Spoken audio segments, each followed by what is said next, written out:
Hello नमस्कार दोस्तों। देखो, भारत में आर्य वर्सेस मूल निवासी का डिबेट हमेशा ही बना रहता है। डॉक्टर बाबा साहब इस देश से भागना चाहते थे। खड़गे जी, वो तो मूल भारतीय थे, आप बाहर से आए हैं। ये आर्यन जितने भी हैं वो बाहर से आए, हम तो मूल भारतीय हैं। इस देश में रहने वाले लोग हैं, हम भागने वाले नहीं हैं। इस देश को बचाने वाले लोग हैं, इस देश को रक्षण करने वाले लोग। सदर्न स्टेट्स में एक नई थ्योरी इजाद की गई, एक नया प्रॉब्लम इजाद किया गया जिसका नाम था आर्यन इन्वेजन थ्योरी, जो कि ब्रिटिश राज का एक बहुत केयरफुली प्लान्ड प्रोपेगेंडा था। नॉर्थ इंडियंस को इन्वेडर्स यानी सेंट्रल एशिया से आए हुए आर्यंस बताया जाता था। सिंधु सभ्यता के बाद जो आए सब उन्हें कहा गया आर्य। भारत का नहीं था जब आर्य, समझ में आ गया कि नहीं आ गया? भारत का नहीं था। कहाँ से आया था?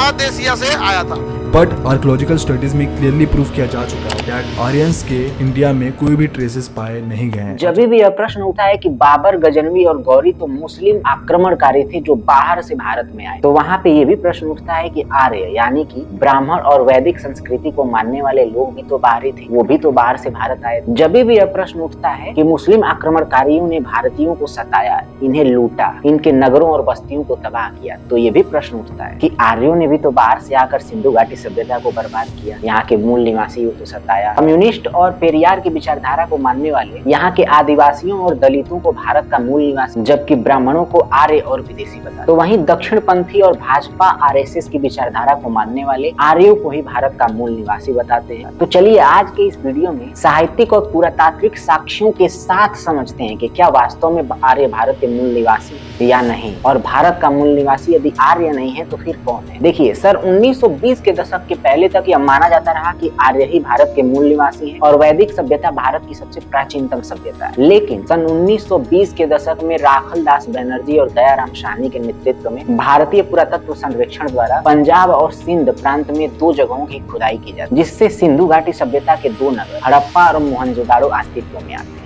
इसके बाद भारत के साथ साथ पूरे विश्व को पता चलता है कि भारत में आज से 6000 वर्ष पहले भी कोई सभ्यता थी जो उतनी ही पुरानी सभ्यता है जितनी कि मिस्र और मेसोपोटामिया की सभ्यता। अब यहाँ पे एक बात ध्यान देने योग्य है कि वैदिक सभ्यता का उद्भव भारत में 1500 से 1000 बीसी के आसपास हुआ, जबकि सिंधु घाटी सभ्यता का उद्भव भारत में 4000 से 3500 बीसी के आसपास हुआ था। यानी कि वैदिक सभ्यता से लगभग 2500 पूर्व पहले सिंधु घाटी सभ्यता भारत में एग्जिस्ट करती थी। तो अब सबसे पहले इस प्रश्न को हल कर लेते हैं कि क्या वैदिक सभ्यता के लोग ही सिंधु घाटी सभ्यता के निवासी थे? तो इसका जवाब है बिल्कुल भी नहीं। चलिए समझते हैं कैसे। तो इंडस वैली सिविलाइजेशन पूर्णतः एक शहरी सभ्यता थी, जबकि वैदिक सभ्यता पूर्णतः एक ग्रामीण सभ्यता थी। सिंधु सभ्यता के लोगों में दाह संस्कार की जगह शवाधान प्रचलित था, यानी कि सिंधु सभ्यता के लोग मरने के बाद अपने लोगों को दफना दिया करते थे, जबकि वैदिक कालीन लोग मरने के बाद लाशों को जलाया करते थे। सिंधु सभ्यता में अश्व पालन यानी कि घोड़े के पालन के साक्ष्य नहीं मिलते हैं, जबकि वैदिक संस्कृति में अश्व पालन, घोड़े के पालन के व्यापक साक्ष्य मिलते हैं। सिंह और लोहे के विषय में सिंधु सभ्यता के लोगों को ज्ञान नहीं था, जबकि सिंह और लोहे का ज्ञान वैदिक सभ्यता के लोगों को था। रथ का प्रयोग सिंधु सभ्यता के लोग नहीं करते थे, जबकि वैदिक संस्कृति के लोगों में रथ का व्यापक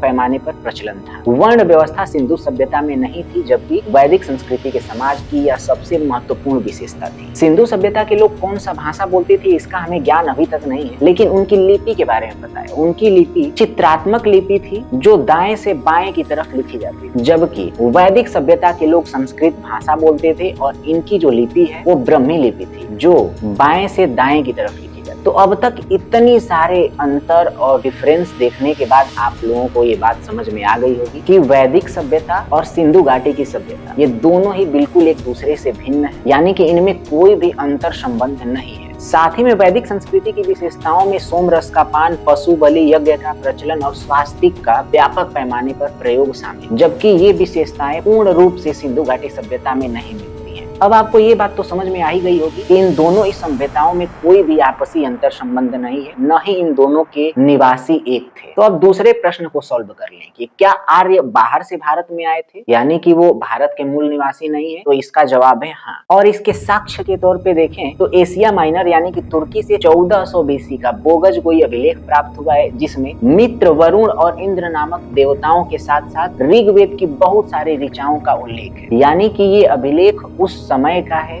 जिस समय भारत में आर्यों की सभ्यता, संस्कृति अभी बसनी शुरू हुई थी। थी। दूसरा साक्ष्य के रूप में ईरान का जिंद अवेस्ता नामक ग्रंथ, इसे भी 1400 BC में लिखा गया था और इसमें भी ऋग्वेद से काफी समानताएं पाई जाती है। पूर्वी यूरोप यानी कि जर्मनी में इलियड और ओडिसी नामक ग्रंथ काफी ज्यादा प्रचलित है। इनकी रचना 900 से 800 BC में की गई और इनमें भी आर्यों के विषय में उनकी संस्कृति और सभ्यता का व्यापक उल्लेख मिलता है। तो अब आप सोच रहे होंगे कि मैं इन तीनों पॉइंट को बता के क्या समझाना चाहता हूं। तो यही कि तुर्की, ईरान और पूर्वी यूरोप से आर्यन संस्कृति के साक्ष्य बरामद होना, वो भी इतने प्राचीन जिस समय भारत में अभी वैदिक संस्कृति की शुरुआत हो रही, ये प्रमाणित करता है कि आर्य बाहर से ही भारत में आए थे। आर्यों के भारत में जितने भी प्रारंभिक निवास स्थान प्राप्त हुए हैं वो अफगानिस्तान, पाकिस्तान और पंजाब के उन क्षेत्रों से प्राप्त हुए हैं जो क्षेत्र भारत में आगमन के मार्ग हुआ करते थे, जहां से मध्य एशिया, यूरोप और अरब के लोग भारत में प्रवेश करते थे। और इन क्षेत्रों से आर्यों की संस्कृति के साक्ष्य सिंधु घाटी सभ्यता के पतन के समय से मिलना शुरू होते हैं, जिससे एक डिबेट और खड़ा होता है कि क्या सिंधु घाटी सभ्यता का पतन आर्यों के आक्रमण के बाद हुआ। तो बहुत सारे इतिहासकार इस बात को स्वीकार भी करते हैं कि 1500 BC में सिंधु सभ्यता का पतन होना और इसी समय आर्यों के प्रारंभिक निवास स्थान के पुरातात्विक साक्ष्य प्राप्त होना, साथ ही में सिंधु घाटी सभ्यता के नगरों में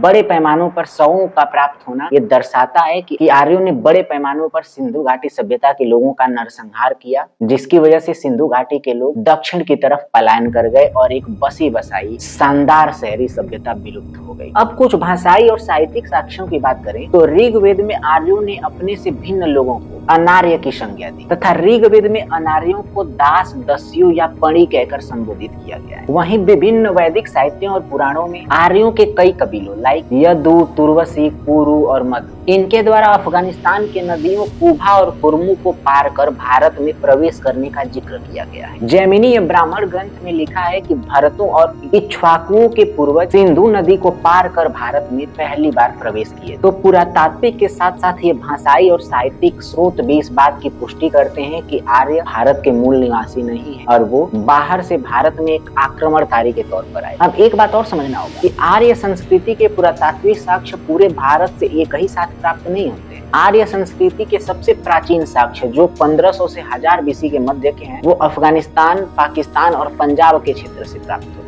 और ऋग्वेद में भी गंगा, यमुना नदियों का केवल 1 से 2 बार जिक्र हुआ है, जबकि सिंधु और इसके सहायक नदियों का नाम बारंबार यूज हुआ है। इससे समझ में आ रहा है कि आर्यों का जो प्रारंभिक निवास स्थान था वो सिंधु सभ्यता का क्षेत्र था। गंगा नदी घाटी से आर्य संस्कृति के साक्ष्य 1000 BC के बाद से मिलने प्रारंभ होते हैं, जबकि दक्षिण भारत यानी कि नर्मदा नदी के दक्षिण से आर्य संस्कृति के साक्ष्य 200 से 300 BC से मिलने प्रारंभ होते हैं। आप ऋग्वेद में देखोगे जो वैदिक काल की सबसे प्राचीनतम रचना है तो उसमें नर्मदा, अवध, काशी, बंगाल इन शहरों और नदियों का जिक्र कहीं भी नहीं मिलता है, जबकि उत्तर वैदिक कालीन जो वैदिक ग्रंथ हैं इनमें गंगा, यमुना, नर्मदा, काशी, कौशल, अवध इनका उल्लेख व्यापक पैमाने पर मिलता है। यानी कि इससे भी यह बात स्पष्ट होती है कि आर्यों का पूरे भारत में प्रसार धीरे धीरे बहुत बाद में हुआ। शतपथ ब्राह्मण नामक एक उत्तर वैदिक कालीन ग्रंथ है जिसमें लिखा हुआ है कि गौतम ऋषि पहली बार राहु, कर्ण और अग्नि के साथ सदा नीरा तक यानी कि गंडक नदी तक जाते हैं और वहीं पर अपना निवास बनाकर रहना शुरू करते। तो वहीं संगम साहित्य जो दक्षिण भारत का इतिहास बताता है और इसकी रचना 200 BC से 300 AD के मध्य हुई, इसमें ऋषि अगस्त्य को दक्षिण में आर्य संस्कृति का प्रसार करने वाला कहा गया है।